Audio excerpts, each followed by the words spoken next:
breeding ground. What would you do if everything you believed about human nature was stripped away in a single, impossible moment? The small town of Millbrook had always been a place where secrets festered in silence, where whispers died before they could become screams. But some truths refused to stay buried, and what I witnessed there wasn't just a medical anomaly. It was a revelation that humanity was never meant to discover. You need to understand something before we go further. I'm not telling you this story to entertain you. I'm telling you because you need to be prepared. Because what happened to Sarah Hendricks could happen to anyone. Could happen to you. I was working as a paramedic when the call came in on that October morning. The dispatcher's voice was strained, professional calm, barely masking something deeper fear maybe, or confusion.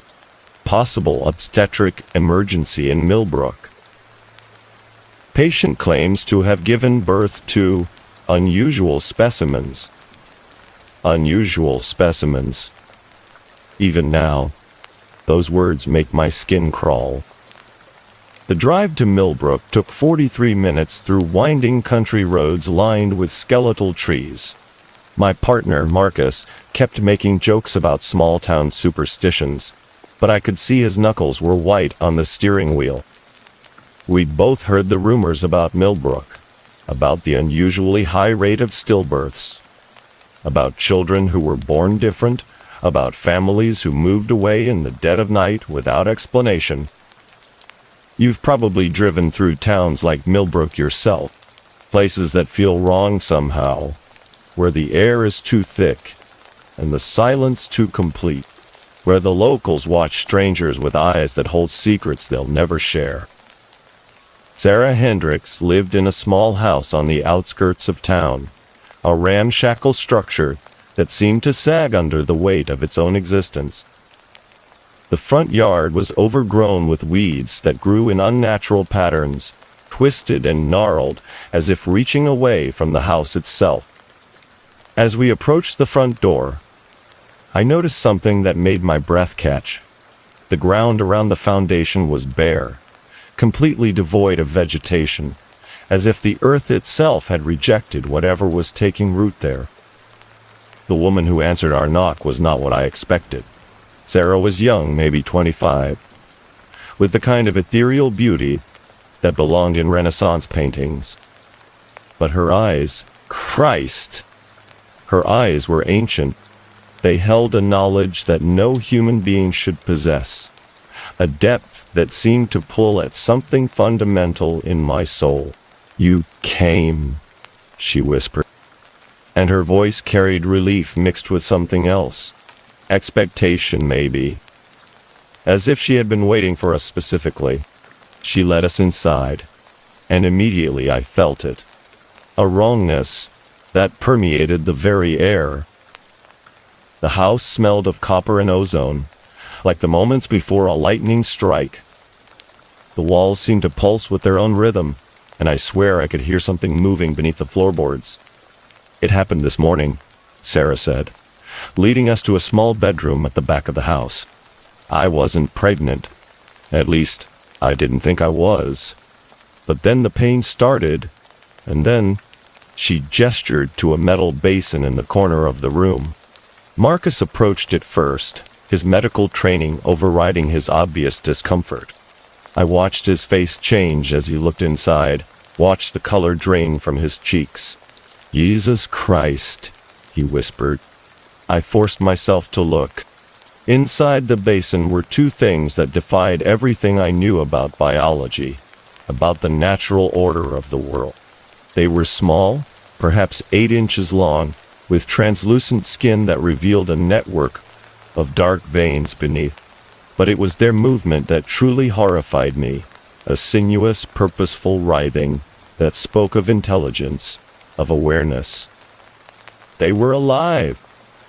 "They came out of me," Sarah said, her voice matter-of-fact in a way that made everything worse.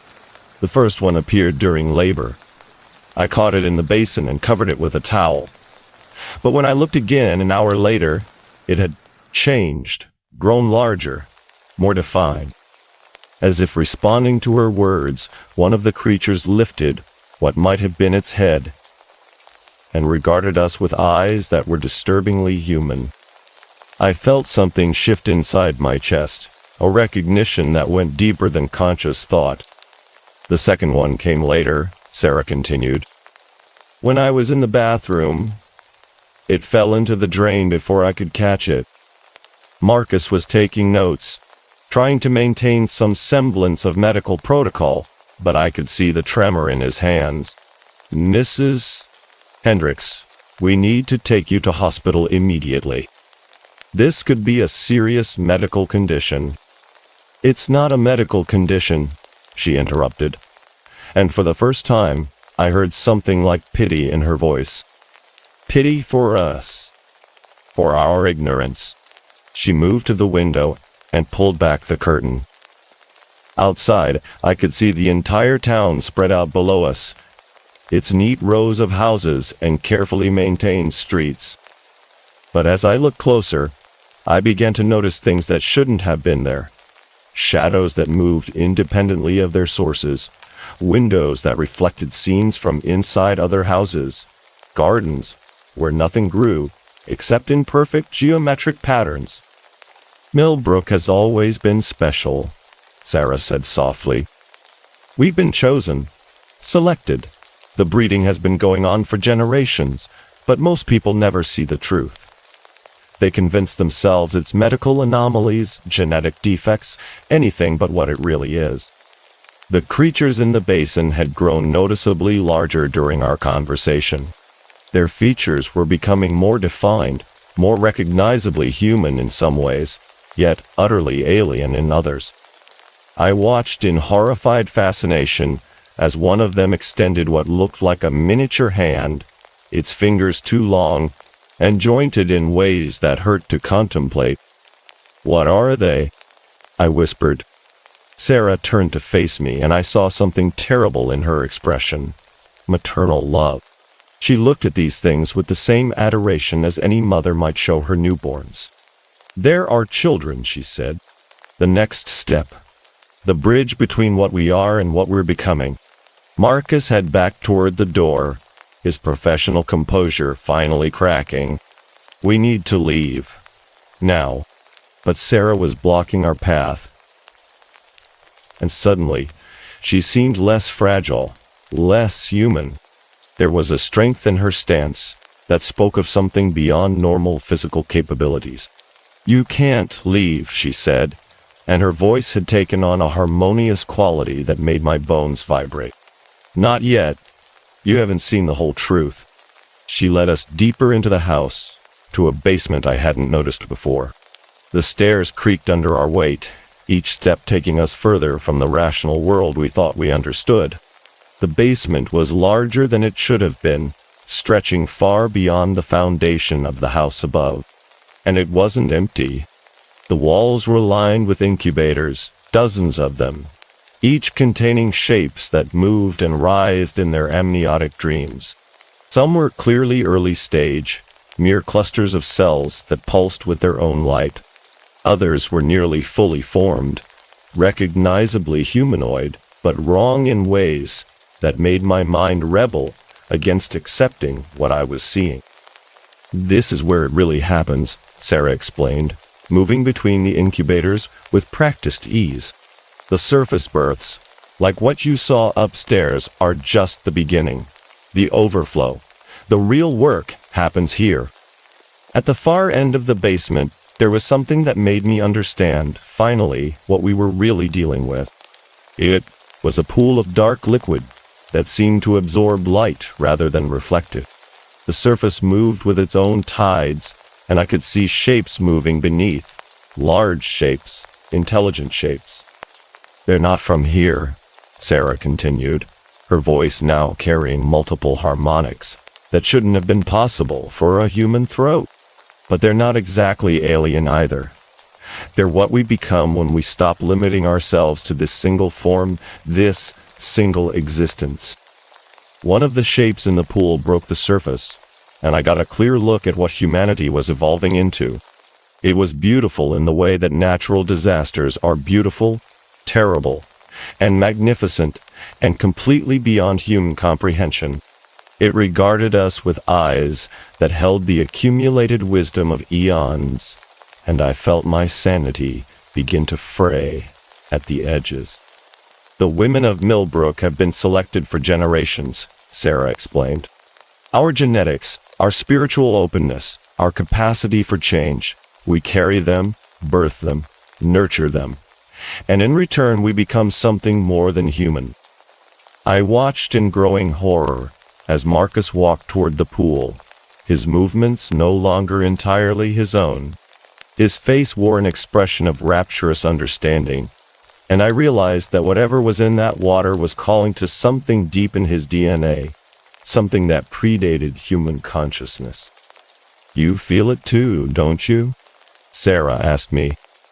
The pull, the recognition. This is why you were called here today, not to provide medical assistance, but to witness, to understand, to choose. And God help me, I did feel it. A hunger I'd never known I possessed. A longing for something beyond the mundane existence I'd always accepted as normal. The creatures in the incubators weren't abominations. They were possibilities. They were what we could become if we just let go of our stubborn insistence on remaining human. Marcus was waist-deep in the pool now, his uniform dissolving in the dark liquid. But he wasn't drowning. He was transforming. I could see his skin becoming translucent, his bones reshaping themselves into more efficient configurations. He looked back at me with eyes that still held traces of the man I'd known, but also contained something vast and alien and utterly compelling. "Join us," he said, but the voice came from everywhere at once. From the pool, from the incubators, from Sarah herself. This is what you've been searching for your entire life. This is why nothing has ever felt quite right. Why you've always felt like you were waiting for something. I took a step toward the pool, then another. The logical part of my mind was screaming in terror, but it was being overwhelmed by a deeper recognition. This was evolution in action. This was the next step in human development, and I had been chosen to be part of it. But something stopped me. A memory of sunlight, of laughter, of all the small human joys that would be lost in this transformation. I thought of my sister's children, of the way they looked at the world with wonder and innocence. Whatever these creatures offered, it came at the cost of everything that made life worth living. I ran. I stumbled back up the stairs through the house, out into the diseased garden. Behind me, I could hear Sarah calling, her voice now carrying harmonics that made my teeth ache. But I didn't stop running until I reached the ambulance. The drive back to the city passed in a blur of impossible memories and growing doubt. Had any of it really happened? The rational part of my mind insisted that it must have been some kind of collective hallucination, a gas leak maybe, or contaminated water. When I checked the equipment log later, I found Marcus's notes from the call. His handwriting became increasingly erratic toward the end, but the final entry was clear. Patient condition stable. Specimens secured for further study. Recommend immediate quarantine of Millbrook area. This is not a medical emergency. This is an evolutionary event. Marcus never returned from that call. The official report listed him as missing, presumed dead. His body was never found. I quit my job the next week and moved across the country, but it didn't matter. Because now I understand the truth that Sarah tried to show me. This isn't limited to Millbrook. The signs are everywhere if you know how to look. The unusually high number of unexplained pregnancies. The children who are born differently, whose parents speak of miracle births and divine intervention. The small towns where nothing quite makes sense, where the locals share a secret they'll never tell outsiders. They're spreading, reproducing, evolving, and the most terrifying part? Sometimes, late at night when I'm lying in bed, I catch myself wondering what it would have felt like to step into that pool. What knowledge I might have gained. What I might have become. Because the truth is, you can't unsee something like that and go back to pretending the world is normal. You can't unknow that humanity is just a transitional phase, a temporary form that's already being replaced by something more adaptable, more intelligent, more capable of surviving in the harsh realities of an indifferent universe. The question you need to ask yourself is this: when they come for you, and they will come, because this is spreading faster than anyone realizes, will you run like I did? Or will you have the courage to embrace what we're becoming? Because I made no mistake, this is happening everywhere now. In small towns and big cities, in hospitals and homes, in places where the veil between what is and what could have grown thin enough to tear. The breeding ground isn't just Millbrook anymore. It's everywhere. And maybe, just maybe, that's not the horror story you thought you were hearing. Maybe it's the only hope our species has left. Scribe's curse.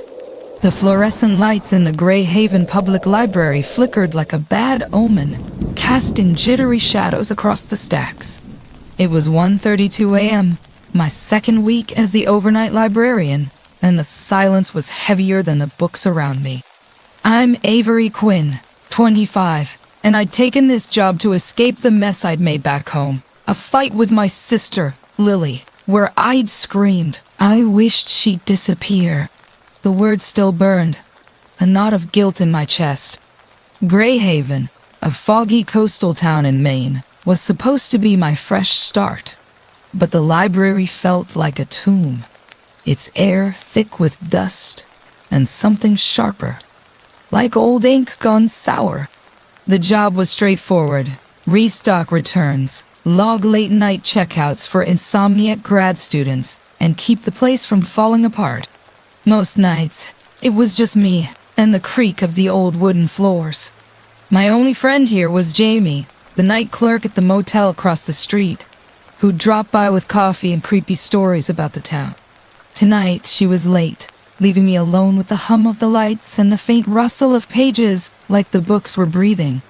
I was shelving a stack of returns in the rare books section when I noticed him. Silas, the reclusive janitor who worked odd hours. He was standing at the end of the aisle, his gray eyes fixed on me, a mop in one hand and a small, leather-bound book in the other. He'd been leaving things on my desk lately. A thermos of tea, a bookmark with my name, a note, for Avery. Stay focused. His stare made my skin crawl, like he knew something I didn't. I told myself he was just lonely, but my hands shook as I shelved the last book. Then I found it, tucked behind a row of dusty tomes. A brittle manuscript, titled The Scribe's Curse, credited to Silas Morrow, dated 1897. The cover was embossed with a symbol, a jagged circle with a slash, like a broken eye. A note in fresh ink slipped inside. Avery, don't read it. My stomach twisted. How did he know I'd find it? I glanced around, but Silas was gone. The library was empty, or so I thought, until I heard a whisper from the stacks. Finish it. The next night, Silas was back, lingering near the circulation desk, his coat too big, his eyes too sharp. I caught him slipping another note onto my desk. It sees you. My heart pounded. I wanted to confront him, but he vanished into the basement before I could. When I opened the manuscript again, the pages felt warm, and new words had appeared, scrawled in red ink. You shouldn't have opened this. My head spun. Was Silas playing a prank? Or was something else at work? I texted Jamie, who was on her break. Silas is freaking me out, I typed. Keeps leaving me weird notes in this creepy book. Her reply came fast. That old guy? He's harmless, just obsessed with Grey Haven's history. You know the library used to be a meeting hall for some weird group in the 1800s? They did rituals, like black magic stuff. Silas talks about a spirit called the Scribe's Veil, Says it haunts people who've done wrong. Got any skeletons, Avery? Haha.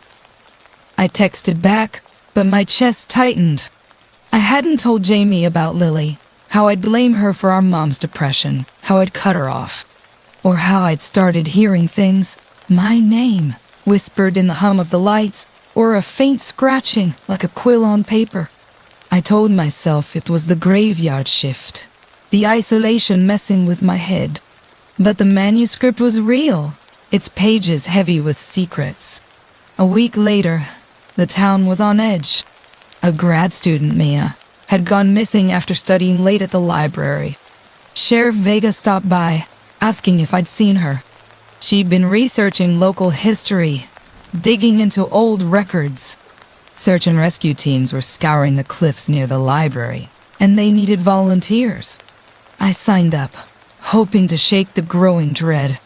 The cliffs were treacherous, the fog thick with the smell of salt and decay.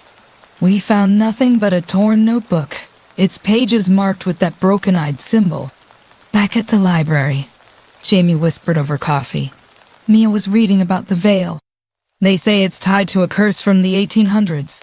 Some writer, Silas Morrow, tried to summon it with a ritual to finish his book. Went mad. Disappeared. You think your Silas is related? I laughed, but it came out weak. That night, the whispers were louder, coming from the manuscript on my desk. Avery, finish it. The lights flickered, and the air grew cold, smelling faintly of lavender. I opened the manuscript, and the pages had changed, sentences rearranged, new ones scrawled in red. You judged her. You lied. My hands shook. I thought of Lily, the fight, the guilt. Was this my mind breaking, or something worse? The library was a cage now. The lights buzzed erratically, shadows twisting into shapes that vanished when I looked. The manuscript kept reappearing, no matter where I hid it, on my desk, in my bag, once under my chair. Its pages were heavier, the broken eye symbol glowing faintly in the dark. I started hearing my sister's voice in the whispers. You said you hated me. I hadn't spoken to her in a year, but the guilt was a weight, crushing me. I confronted Silas in the basement, a damp maze of crates and old books. He was sweeping, his hands trembling. Why are you doing this? I demanded, holding up the manuscript. The notes. The book. What do you want? His eyes were cloudy, almost sad. I'm trying to save you, he said softly. The veil sees your heart, Avery. It saw mine. I lost someone too. Lost who? I snapped, but he just handed me an old photo. A young boy, maybe 10, smiling. My brother, he said, then walked away. My head throbbed, a dull ache spreading. I'd read about cognitive dissonance, how guilt could twist your perception. Was I imagining this? Or was the veil real, feeding on my shame? The search for Mia continued, and I kept volunteering, desperate to escape the library. The cliffs were a nightmare at night, the rocks slick, the fog choking. I found another symbol, carved into a tree near the shore, and nearby, a rusted pen with the broken eye mark. It felt warm, like it had been used. I heard a whisper, Avery, and spun, but no one was there. The fog thickened, and I saw her, Mia, standing on the cliff's edge, her eyes too wide, too black. She opened her mouth, and a voice that wasn't hers said, You judged him. You'll judge yourself. I ran, tripping over rocks, my breath ragged. When I found the search party, they said I'd been gone 10 minutes, but it felt like hours. They hadn't seen Mia. Sheriff Vega pulled me aside. You okay, Quinn? You're shaken. I didn't tell him about the whispers, the symbols, the girl who wasn't there. Back at the library, I found another note in the manuscript. It knows your shame. My hands shook so hard I dropped them. Shame. I thought of Lily, how I'd blame her for everything, how I'd pushed her away. The guilt was a knife, twisting deeper. I dug into Silas' past, finding records in the library's archives. In 1897, Silas Morrow, a writer, had led a group practicing black magic in the meeting hall, rituals to summon a spirit to finish his book. He'd vanished after his manuscript. The scribe's curse was left incomplete. The townsfolk said he'd gone mad, hearing voices. But Silas was here now, leaving me notes. Was he a ghost? A descendant? Or was my mind breaking, like the articles warned? The manuscript was on my desk again, open to a new page. The words were in my handwriting. You heard her. I hadn't written it. The lights went out, and a cold draft swept through, carrying that lavender scent. I heard scratching, like a quill on paper, and saw a shadow in the corner. A tall, thin figure, its edges blurring like ink in water. Its eyes were fractured, like the symbol, and it whispered my name. Jamie noticed my paranoia. "Avery, you're scaring me," she said one night, her voice soft. "You're seeing things, hearing things. Maybe it's stress. Or, your head." She didn't say schizophrenia, but I felt it. I'd been researching symptoms, hallucinations, voices, paranoia. Was this the nocebo effect, my fear of making it real? Or was the veil using my guilt to get inside me? I found a stray cat outside the library, a scruffy thing with yellow eyes that was hissed at the manuscript. I named it Scout, hoping it would keep me grounded. But Scout wouldn't come near my desk, fur bristling, staring at something I couldn't see. That night, the manuscript was open to a new page, the words glowing. It binds to those who hurt. I locked it in a drawer, but I heard it scratching like it wanted out. The final search for Maya was chaos. The cliffs were a fog-choked labyrinth, the symbols everywhere. On trees, rocks, even the ground, glowing faintly. Scout came with me, yowling, his tail low. My flashlight died, and my phone glitched, the screen flashing that broken eye mark. I heard my name, over and over, from the fog, the sea, the earth. In a clearing I saw her, Mia, or something wearing her face. Her mouth opened, a chorus of voices spilling out. You judged him. You lied. You hurt her. The veil emerged, a shadow too tall, too thin. Its edges dissolved into the fog. Its eyes were fractured, and it reached into me, pulling out memories. Lily's tears, Mom's broken voice, my own screams. I saw Silas, holding a pen, his face sad. I just wanted to warn you. I swung at the veil with a rock, but it was air, nothing. The visions grew. Lily, alone, Mom, collapsing. Silas, his hands stained with ink or blood. Then the truth. Silas had died days ago, found in the library basement with a pen and a note. For Avery. You reminded me of him. His brother lost to the curse he'd summoned. He'd seen him in me, trying to save me.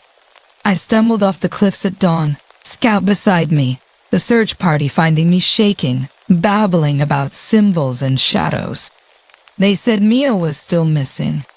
No one believed me about the veil. Back at the library, I found a final note in Silas' handwriting. Forgive yourself. The lights flickered, and a whisper curled around me. Avery. Scout hissed, his eyes fixed on the manuscript, now open on my desk, its pages blank. I'm still in Greyhaven, still working the graveyard shift, still hearing my name in the hum of the lights, the scratch of pages. Scout stays close, but he won't go near my desk. The manuscript is locked away, but I hear it sometimes, whispering, like it's writing itself. The veil isn't gone, it's in me, in the guilt I carry for Lily, for Silas, for every word I can't take back. The universe sees it all. Every lie, every judgment, every hurt your cause. It gives back what you give, and I'm learning that the hard way. So listen, when you're out there in the dark of your own life, think before you act, before you judge. The shadows are waiting and they know your secrets. Choose kindness, or they'll find you, whispering your name. Harvested coach. I never thought I'd be the one telling this story. Hell, I never thought I'd be the one to survive it. My name's Alex Rivera, though nobody calls me that anymore. Back in the summer of 2024, I was just a guy coaching bowling in Monroe County, Michigan, trying to forget who I used to be. The kind of life that's more of a holding pattern than a destination. My kingdom was Forest View Lanes, a palace of polished pine, stale popcorn, and the lingering scent of disinfectant. I wasn't a school employee, just a club coach. I taught high school kids how to find the pocket, how to spare a nasty 7-10 split. It paid the bills, barely, and kept my mind off the empty apartment I returned to each night. That's where I met Gwen Smith. Gwen was 17, fresh out of Bedford High with that fierce, unvarnished energy kids have right before the world gets its teeth into them. She wasn't our best bowler. She had a habit of overthrowing her hook, sending the ball skidding into the gutter with a frustrated sigh. But she had more heart than anyone on the team. Her goal was to get a scholarship to bowl in college, a clean escape from this sleepy Rust Belt town. It was a relatable goal, pure and simple. Me? I was 33, a year out from a divorce that had hollowed me out, and I was nursing a beer gut from too many late nights perched on a stool at the alley's sad little bar. My flaw, I told myself, was that I cared too much. A convenient lie to paper over loneliness. I'd stay after practice, offering extra tips, buying a round of Cokes for the team. All harmless, fatherly stuff. At least, that's what it was supposed to be. The trouble started on a Tuesday evening in late June. The Michigan sun dipped low, painting the sky in shades of orange and bruised purple over the pine trees that gave the alley its name. The air was thick with the smell of fresh-cut grass from the neighboring park and the slick, waxy perfume of lane oil that clung to your clothes for days. Practice wrapped up, the kids' chatter fading as they scattered into the parking lot. But Gwen lingered, fiddling with the zipper on her bowling bag. "Coach Ryan," she said, her voice small in the cavernous, quieted alley. Everyone called me Ryan then, a leftover nickname from a life I was trying to leave behind. Can you check my release? I keep guttering on the right." I wiped a sheen of sweat from my brow and nodded. The alley was almost silent now, save for the hum of the ancient air conditioning unit and the distant, rhythmic clatter of pins from the die-hard league bowlers at the far end. We rolled a few frames. I watched her approach, too fast, and her follow-through, too tense. I made small adjustments, my hand briefly on her shoulder to guide her arm's arc. Friendly, professional, nothing more. Finally, she let one fly. The ball glided, caught the oil line perfectly, and curved into the pocket with a thunderous crash. Strike A.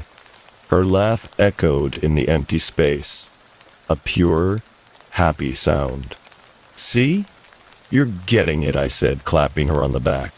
Driving home in my beat-up Ford F-150, I felt a flicker of something I hadn't felt in a long time. Purpose. Like I was making a small, tangible difference. But as I pulled into my driveway, the illusion shattered.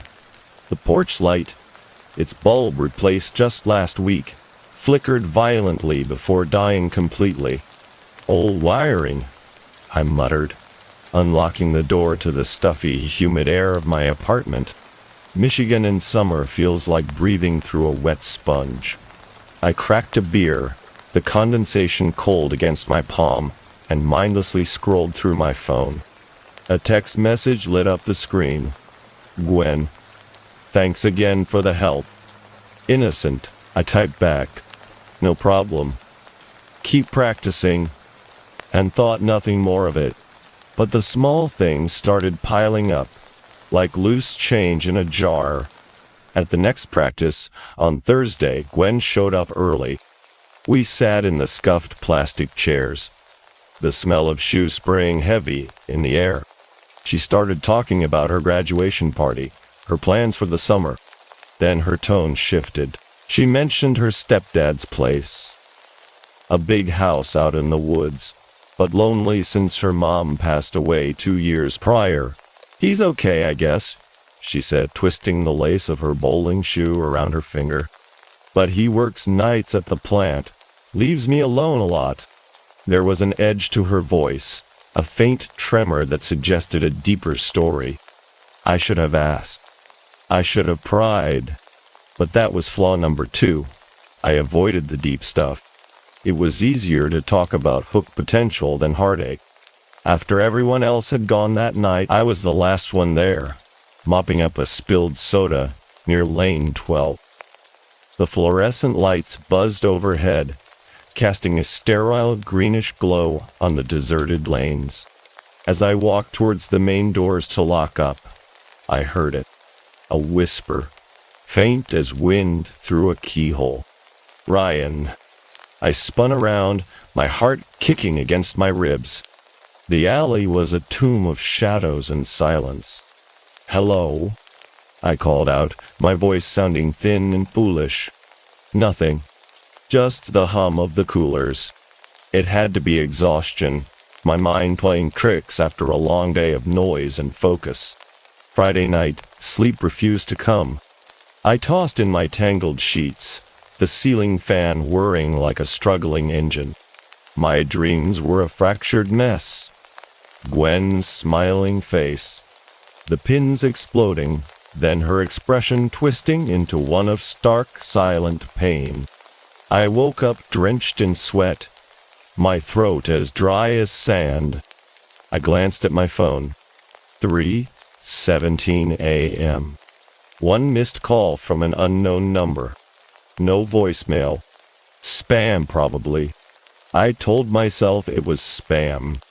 Saturday morning, I tried to sweat out the unease at the gym.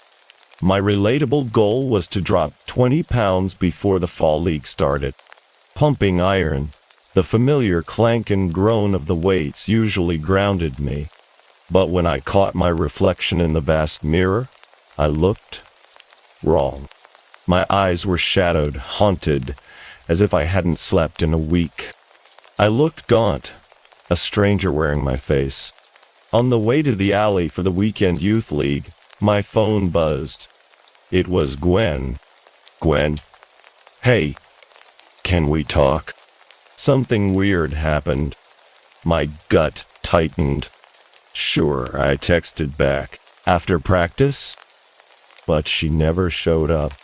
The team bowled without her, her absence a palpable void. The other kids asked where she was. I just shrugged, feigning nonchalance, while a cold dread began to seep into my bones. I called her on the phone. It went straight to voicemail, the mailbox full. That evening, I couldn't shake the feeling that something was terribly wrong. Against my better judgment, I drove out to her stepdad's house.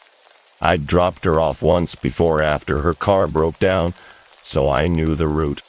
The roads became narrower, winding through dense woods where the pines stood like silent, watchful sentinels. As the sun set, the air grew cool, and the chirping of crickets became the only sound besides the crunch of gravel under my tires. The house was a 2-story colonial set back from the road, isolated and imposing. Warm yellow light spilled from a downstairs window, a beacon of normalcy in the encroaching twilight. I parked, walked up the porch steps, and knocked. No answer. I knocked again, louder this time. Nothing. I tried the handle, Unlocked. Game. Mr. Thompson? I called out, my voice absorbed by the sudden quiet of the interior. The foyer smelled of pine sol and something else, something sharp and metallic. Blood? No, my mind recoiled. It couldn't be. Heart hammering? I moved into the living room. The TV was on, bathing the room in the soft humming glow of static. The couch was empty, a magazine splayed open on the cushion. Upstairs, a floorboard creaked. Gwen? I called again, my voice trembling. Footsteps? Or just the house settling? I took the stairs one at a time, each tread groaning under my weight like a complaint. The hallway was dim, shadows pooling in the corners like spilled ink. Her bedroom door was at the end of the hall, slightly ajar. I pushed it open. She was there, sitting on the edge of her bed with her back to me. A wave of relief, so potent it made me dizzy, washed over me. Gwen, you okay? You missed practice? She turned slowly, and the relief curdled in my stomach. Her eyes, God, her eyes. They were wide, unblinking, the irises so dark, they seemed like black, bottomless pools. Coach, she whispered, but the voice wasn't quite hers. It was deeper, flatter, resonating from somewhere else. You came. Her smile was a grotesque parody, a stretching of lips that didn't reach those terrifying eyes. I needed you here. A profound, unnatural cold trickled down my spine. The air in the room felt thick, heavy, pressing in on me from all sides. And then I heard the whisper again, not from her lips, but from the very air around me. Stay. I took a step back, my hand fumbling for the doorframe. What's going on, Gwen? She stood up, her movements jerky and unnatural, like a marionette with tangled strings. Don't leave, Ryan. We have so much to talk about. Her hand reached for me, her fingers curling into a shape that was not quite human. I bolted. I didn't think. I just ran. Down the stairs, past the static-hissing TV, out the unlocked door, and into the cool night air. I threw myself into my truck, fumbling with the keys. The engine turned over, coughed, then died. The whispers were laughing now, a chorus inside my head. Please, Coach. Gwen's new voice pleaded from the porch. I tried again. The engine roared to life. I slammed the truck into reverse, tires spinning on the gravel, and peeled away. In the rearview mirror, the house receded into the darkness. But I swear I saw a figure standing in her bedroom window, motionless, watching me go. Back in my apartment, I paced like a caged animal. My hands wouldn't stop shaking. Finally, I picked up the phone and dialed the sheriff's office, using a call spoofing app to make it anonymous. You should do a wellness check on Gwen Smith, I said, my voice a ragged whisper, at her stepdad's house. They took the address and said I'd look into it. Sleep was impossible. The whispers were louder now, no longer faint suggestions, but clear, insidious pronouncements inside my head. Ryan, come back to us. They seemed to come from the air vents, from the walls, from the space behind my own eyes. I plugged my ears, but it did no good. Sunday, I didn't leave my apartment. I drew the blinds and binge-watched mindless television, desperate to drown out the internal noise. But the screen would flicker, faces and commercials momentarily distorting into Gwen's, her black eyes staring out at me. A beer ad, a family laughing. And then for a split second, Gwen's pained face superimposed over the father's. I blinked, and it was gone. This was psychological, I reasoned. Stress, the divorce, the apathetic life I was leading, it was all catching up. A breakdown? Monday morning, the news broke. Bedford High had activated its crisis counseling team. Whispers at the grocery store, where I'd gone for milk, turned into a roar in my ears. Did you hear? That coach, Ryan Lay, shot the girl. Wait. What? Ryan Lay. It sounded like me, but it wasn't. My name is Alex Rivera. The cashier read the headline from her phone. Police say 33-year-old bowling coach Ryan Lagun's 17-year-old Gwen Smith at her stepdad's home before turning the gun on himself. A tragic murder-suicide. The milk carton slipped from my numb fingers, exploding on the linoleum in a cold white splash. Ryan Lay, 33. Bowling coach. That was me. But I was standing right here, alive. My heart felt like it was trying to pound its way out of my chest. I abandoned my car and rushed home, locking the deadbolt behind me. I stared at my reflection in the bathroom mirror. It was still me, but the eyes were darker, more shadowed than ever. A man being erased. My phone buzzed. Unknown number. I answered, my hand trembling. There was a burst of static, and then Gwen's voice, her real voice, the one from the alley, now laced with sorrow and confusion. Why did you do it, coach?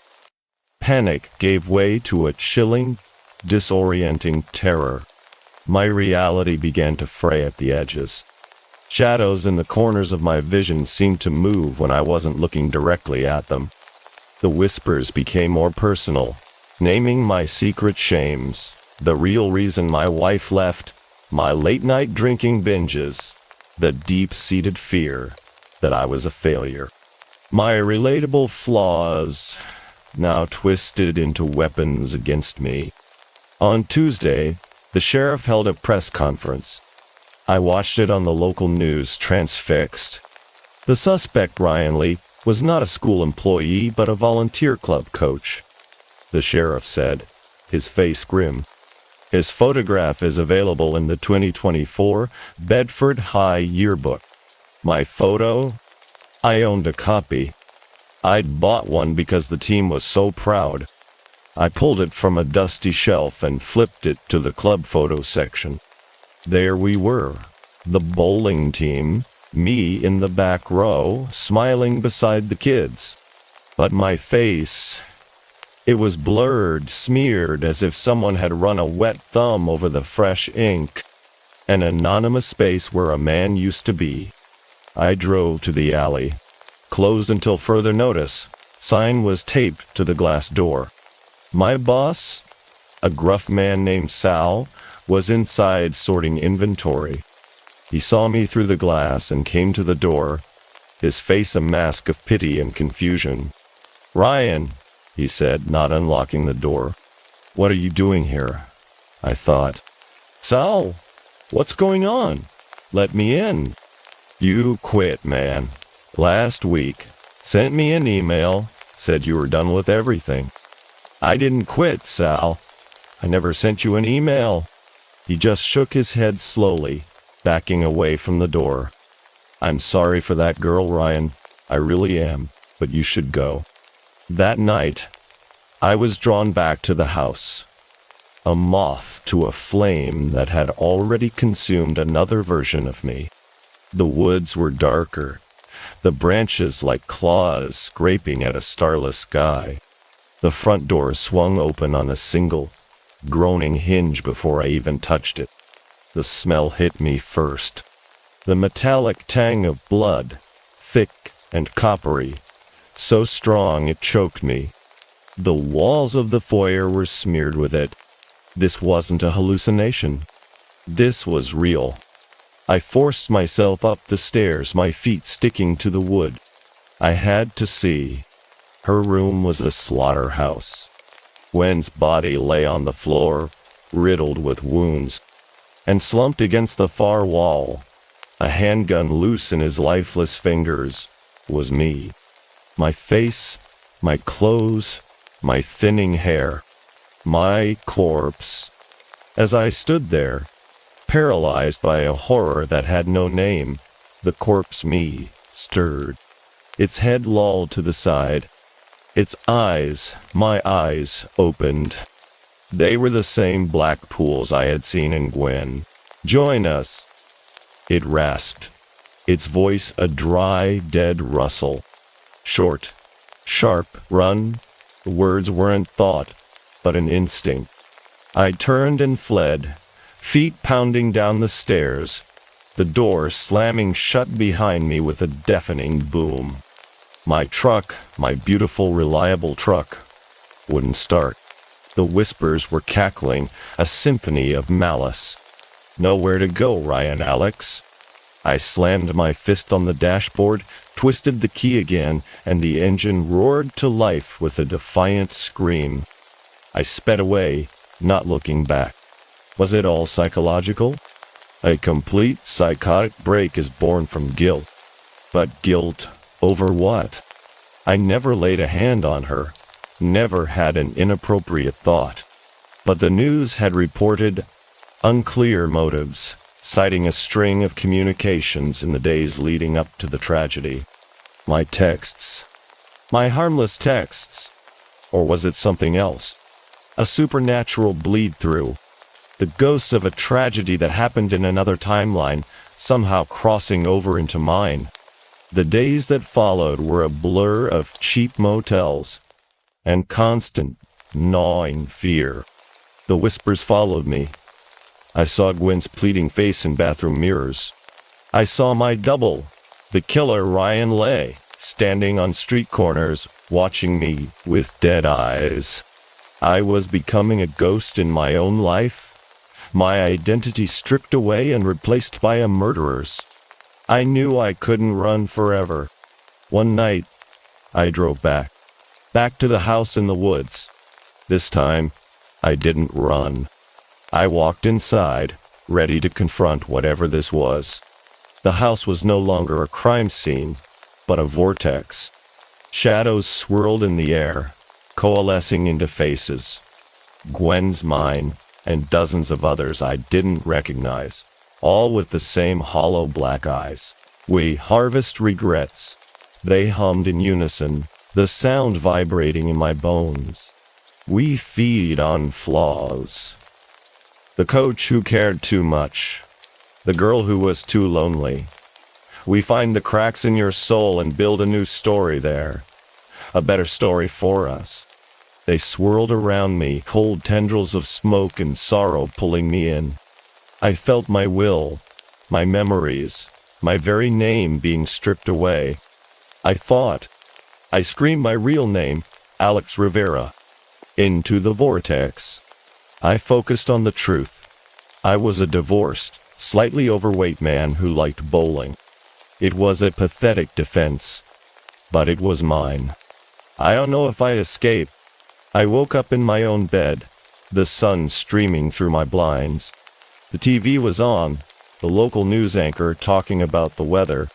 I checked my phone. News articles about the murder-suicide were gone. In their place was a small brief about a gas leak at a home in the county. The resident, a teenage girl, was in the hospital. Her stepfather was found dead. The report was vague, the details thin.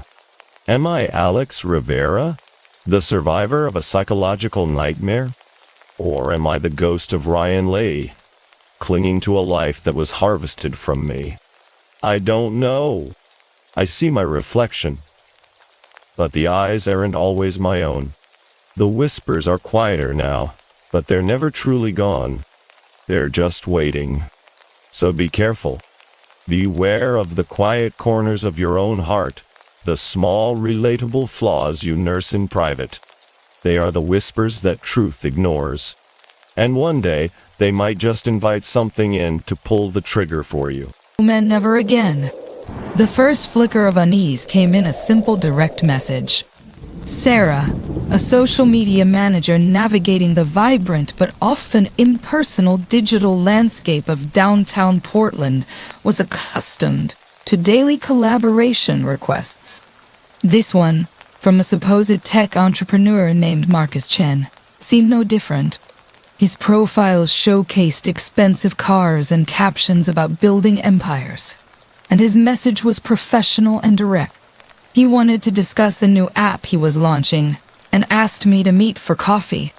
With a generous payment promised and a gap between clients, Sarah accepted. The meeting itself fell off from the start. Marcus was younger than his photos. His expensive clothes didn't quite fit, and a nervous energy radiated from him. He spoke in a rush of tech jargon, but his eyes lingered too long, and his professional questions bled into personal ones. A cold knot formed in Sarah's stomach when she saw him make a mental note after she mentioned living alone in the Pearl District. She politely declined his offer, stating it wasn't the right project for her. His smile faltered, and an edge crept into his voice as he pressed her for a reason.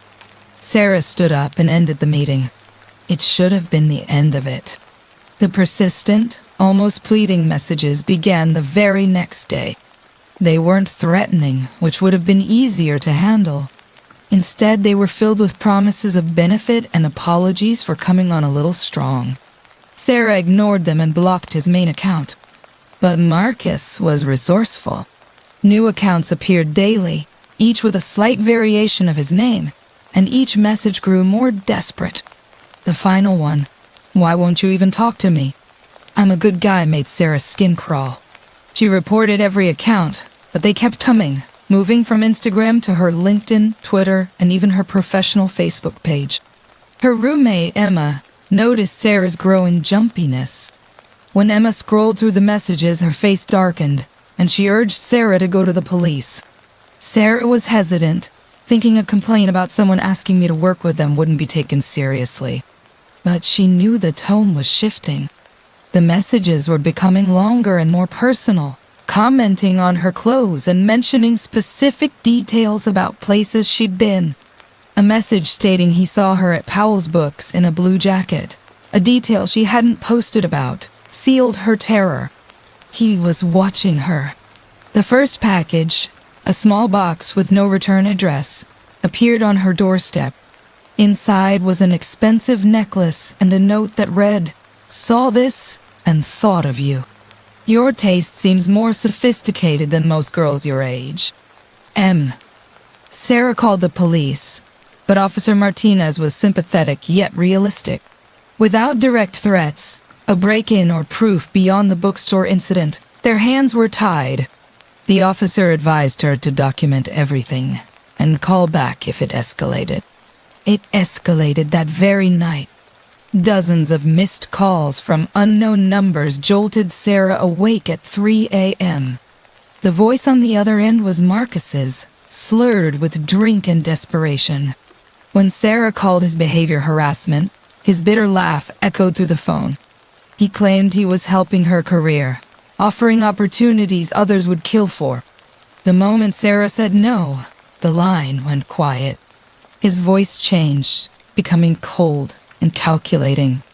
He accused her of thinking she was too good for him and ended the call with a chilling declaration, "But I know who you really are. I've been watching." Shaking, Sarah dialed 911. The police took it seriously this time, filing a report and promising more patrols. They advised her to change her routine and stay with friends. Sarah moved in with Emma's parents to Lake Oswego, thinking distance would help. She was wrong.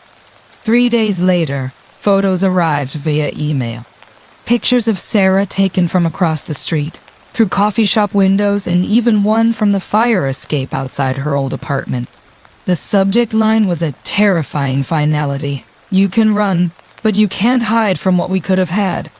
This was the proof she needed. Sarah forwarded everything to the police, but Officer Martinez's voice was troubled when she called back. The email was untraceable, and the photos, while proving someone was watching, did not directly identify Marcus. The police's hands were still tied unless the situation escalated further. Alone in Emma's childhood bedroom, Sarah stared at the photos. She looked unaware and vulnerable in each one. But a detail bothered her. The angles were too perfect, too strategic, as if taken by a photographer with an understanding of composition. Using her laptop, she found Marcus's personal Instagram account and saw the same eye for detail. This wasn't just stalking. This was a man who saw her as a subject to be captured and possessed. The break-in happened on a Thursday night after Sarah had returned to her own apartment with new locks and a security system. She came home to find her front door ajar, the air smelling of a stranger's cologne mixed with nervous sweat. Her laptop and camera were gone, but even stranger was the absence of personal items. Her grandmother's bracelet, a college graduation photo, and her favorite coffee mug. There were no signs of forced entry, and Officer Martinez concluded he must have had a key. Sarah was certain she had locked the door, but the undamaged lock made her doubt herself. The doubt solidified when she found a note tucked inside her pillowcase, a place the police had missed. It read, "You can change your locks, but you can't change your heart. I know you feel something for me too. Otherwise, why would you keep my gifts?" The jewelry she had kept as evidence was gone from her dresser drawer. The calls began at precisely 3:17 a.m. every night, always from a different, untraceable number. Sometimes he would talk, his voice a mixture of hurt and anger, and other times he would just breathe into the phone. During one call, he told her he had taken little things from her apartment because they reminded him of her. When Sarah demanded them back, he replied they were safer with him. He revealed that he knew about her hazelnut coffee preference on weekends, her nightmares, and her fear of the dark. These were details only someone very close to her would know. In the morning, Sarah called Officer Martinez, explaining he'd been in her apartment more than once and knew things he couldn't have learned from photos. A search of her social media revealed innocuous comments from generic, unrecognized accounts on almost every post for the past 6 months. Marcus had been watching her online for far longer than she had realized. The breaking point arrived on a rainy November evening. Sarah, working late, heard a key turning at her front door. She grabbed a baseball bat and crept toward the living room as the door opened slowly. Marcus's voice called out softly, "I know you're awake. I saw the light under your door." He stepped inside, looking thinner and more intense than she remembered, with a fevered quality in his eyes. He explained he'd had a key made from an impression he took the first time he visited, and he gestured to her phone on the coffee table. He insisted he was not her boyfriend, but someone who had invested time and gifts in us, claiming she was just playing hard to get. As Sarah moved toward the kitchen, Marcus blocked her path, his movements quick and predatory. He reached into his jacket and pulled out her grandmother's bracelet, but it was attached to a small silver locket she had never seen before. Opening it, he revealed a photo of Sarah taken through her bedroom window while she was sleeping. He had been in her room, close enough to touch her while she was defenseless. He explained that he had the locket made so they could always be together. When Sarah tried to run, he caught her in the stairwell, his grip surprisingly strong. He backed her up the stairs, his eyes wild, and pushed her against the wall on the 3rd floor. He pulled a syringe filled with a clear liquid from his other pocket. "This will help you relax. Help you see things more clearly," he said. Sarah's survival instincts kicked in, and she knelt him as hard as she could. He doubled over, and she ran to Emma's car, which was waiting outside. But Marcus appeared at the driver's side window, his face now calm and serene, which was somehow more terrifying. He stated that he would always find her because he knew every detail of her life, her friends, and her family. As Emma floored the accelerator, Sarah watched Marcus in the side mirror, standing under a streetlight, just watching them leave. A growing sense of hopelessness washed over her. He was right. How do you hide from someone who has made studying you their full-time obsession? The police arrested Marcus that night.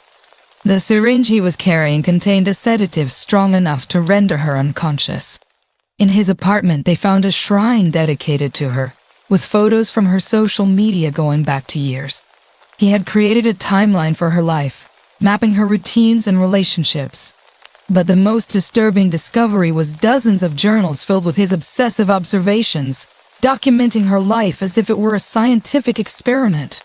One entry read, "She's been checking her locks obsessively. I think she can sense my presence even when I'm being careful. We're connected on a deeper level than she understands." Marcus was sentenced to 5 years, but the psychological damage continued. Letters arrive weekly, filled with details about her current life that he shouldn't have known. When that avenue was blocked, he started hiding messages in her business's online reviews. Each review contained enough personal detail to let her know who had written it, a constant reminder that he was still there. This harassment stole Sarah's confidence and her ability to trust, making her see potential stalkers everywhere. She moved 3 times, but the paranoia followed her. After serving 3 years, Marcus was released from prison. Sarah found out through a victim notification system and also by the appearance of new fake profiles and coded comments on her business page. A private investigator confirmed he had rented an apartment 6 blocks from her home, close enough to make his point without violating his restraining order. The pattern began again. But this time, Sarah was different. The trauma had made her harder and more suspicious, but it had also fueled her success and given her resources. She fought back strategically, documenting everything and warning her neighbors. The end came 4 years after their first meeting. Leaving a client dinner, Sarah noticed Marcus following her, not hiding anymore. Instead of running, she stopped and turned around. He was thinner and more hollow-eyed, but the obsessive intensity remained. When he tried to step closer, she pulled out her phone and revealed she was recording their conversation. The recording was being transmitted to her lawyer, security team, and the police. "You're violating your parole right now," she told him, and for the first time in 4 years, she saw genuine fear in his eyes. The police arrived within minutes. As they handcuffed him, Marcus offered a quiet apology, but Sarah said nothing. Sorry, I couldn't give her back the 4 years he had stolen. Marcus received 10 years for violating parole and continuing to stalk her. The judge called him a clear and present danger, but even with him behind bars again, the damage remained. The call came last week. Unknown number, 3:17 a.m. The voicemail was from Marcus. He said he was going out next month and hoped they could try again. The message was recorded on a contraband phone from inside the prison. Sarah began looking at apartments in other cities, wondering if she would ever be free of him. Marcus was released the day before Sarah disappeared. Her apartment was found empty, with no signs of a struggle. The only clue was a note on her pillow, written in the same careful block letters as before. "I told you I'd always find you. Now we can finally be together properly. M." His current whereabouts are unknown, and Sarah's case remains open. 3 months later, a damaged recording device was found in an abandoned warehouse in southeast Portland. Forensic analysis confirmed the voices belonged to Sarah Mitchell and Marcus Chen. The recording captured a terrifying monologue from Marcus, in which he claimed her rejections were a test of his devotion, and that he was the only person who truly understood her. He revealed that he had been collecting her personal items for years, preserving us and creating a record of our relationship. The warehouse was a shrine to her, with walls covered in her photographs and belongings. The recording ended with Marcus chaining Sarah, claiming he had already been destroyed by her rejection. Sarah's final words were a frantic whisper. "This isn't love. This is murder. You're murdering who I used to be." Marcus's final response was chillingly calm and helping you become who you were always meant to be. My Sarah. Only mine. Both had vanished by the time authorities arrived at the warehouse. 3 weeks later, a security camera at a gas station 200 miles north captured footage of a man matching Marcus's description. A female figure was barely visible in the car, looking directly at the camera. Whether she was seeking help or had accepted her captor's twisted reality remains unknown.